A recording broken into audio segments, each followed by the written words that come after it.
Friends, आज हम बात करेंगे प्लांट सेल वॉल की।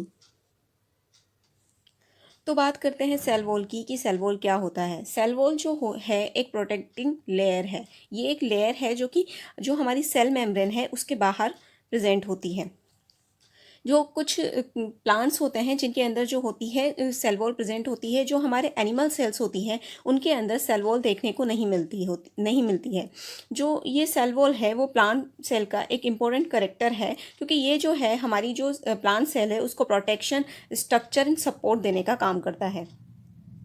जो हमारी सेल वॉल होती है वो मैक्सिमम जो है हमारे जो most of the plant cells हैं उनमें प्रेजेंट होगी, और जो हमारे फंजाई होगी उसमें होगी, बैक्टीरिया, जो हमारी एल्गी है। बात करते हैं प्लांट सेल वॉल के स्ट्रक्चर के बारे में। तो प्लांट सेल वॉल का स्ट्रक्चर जो होता है वो 3 टाइप से बटा होता है। पहला होता है हमारा मिडिल लेमिला, दूसरा होता है प्राइमरी सेल वॉल, तीसरा होता है सेकेंडरी सेल वॉल। जो हमारा मिडिल लेमिला होता है वो आउटर मोस्ट लेयर होती है।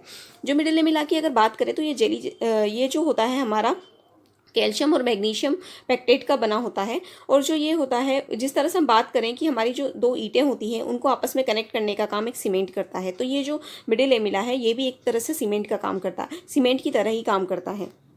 कैसे? तो जिस तरह से 2 सेल्स हैं ये आपस में जो कनेक्ट होती हैं इस मिडिल लेमिला के थ्रू ही आपस में कनेक्ट होती हैं या जुड़ी हुई होती हैं। ये जो मिडिल लेमिला होता है वो कैल्शियम और मैग्नीशियम के पेक्टेट से मिलकर बना होता है।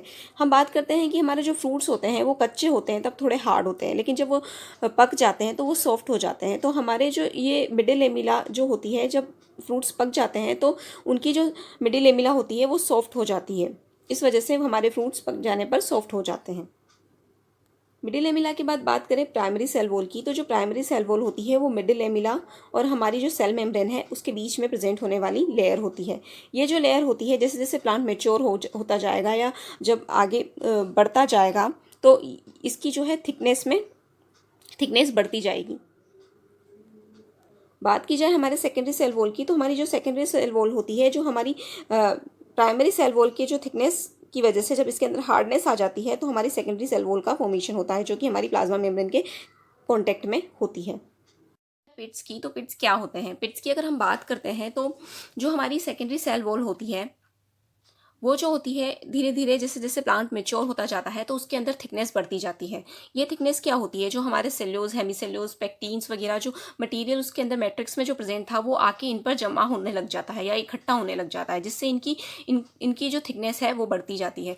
ये जो थिकनेस होती है वो कुछ पार्ट्स में तो अच्छी देखने को मिलेगी, वो कुछ पार्ट्स में ये रह जाती है। जरूरी नहीं है कि ये जो थिकनेस है वो पूरे कंप्लीट पार्ट में प्रेजेंट हो। तो जहाँ पर ये थिकनेस नहीं है उस जगह पर एक पिट बन जाता है जो आपस की जो सेल्स को है कनेक्ट करने का काम करता है, जहाँ से ये अपने मटेरियल को एक्सचेंज का काम करता है। हमारे जो ये पिट्स होते हैं वो कुछ सेल्स के अंदर तो एकदम इक्वल होते हैं, यानी कि इनका डायमीटर सेम होगा।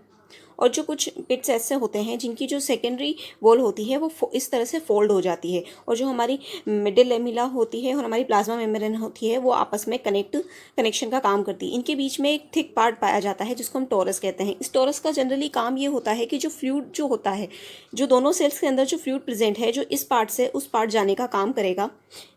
इस फ्लूइड को जो है एक पर्टिकुलर प्रेशर पर ये मेंटेन करता है, जिसमें जब यहाँ पर इस फ्लूइड का प्रेशर और इस फ्लूइड का प्रेशर एकदम सेम होगा तब ये टोरस यहाँ पर बीच में प्रेजेंट होगा, यानी कि हमारा ओपन होगा और ये जो मटेरियल को है एक्सचेंज होने देगा। लेकिन जब कहीं पर प्रेशर ज़्यादा हो जाता है, इंक्रीज हो जाता है, और कहीं कम हो जाता है, तो ये टोरस जो होता है वो मिड में आकर जो है फ्लूइड के एक्सचेंज को रोक देता है। तो एक तरह से ये जो टोरस होता है ये गेट की तरह काम करता है, जो हमारे फ्लूइड को जो होता है एक्सचेंज करने के लिए उनमें हेल्प करने का काम करता है। बात करते हैं हमारी सेल वॉल के फंक्शन की, यानी कि इनके क्या काम है। सबसे बड़ा और इम्पोर्टेंट काम तो होता है हमारे सपोर्ट का।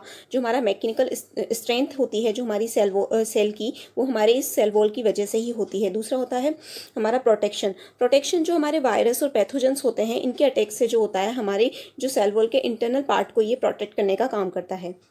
बात की जाए टर्गर प्रेशर की, तो टर्गर प्रेशर क्या होता है? हमारी जो सेल है, सेल के बाहर जो है हमारी सेल वॉल प्रेजेंट होती है। तो हमारा जो सेल वॉल का जो अंदर का मटेरियल है यानी कि साइटोप्लाज्म होता है, ये हमारी सेल को बाहर की ओर एक प्रेशर क्रिएट करता है, जिससे हमारी सेल जो होती है हमेशा जो होती है फूली हुई होती है। तो ये जो प्रेशर होता है इसे ही टर्गर प्रेशर कहते हैं। तो ये जो सारा टर्गर प्रेशर को जो है मेंटेन करने का काम जो होती है हमारी सेल वॉल का होता है।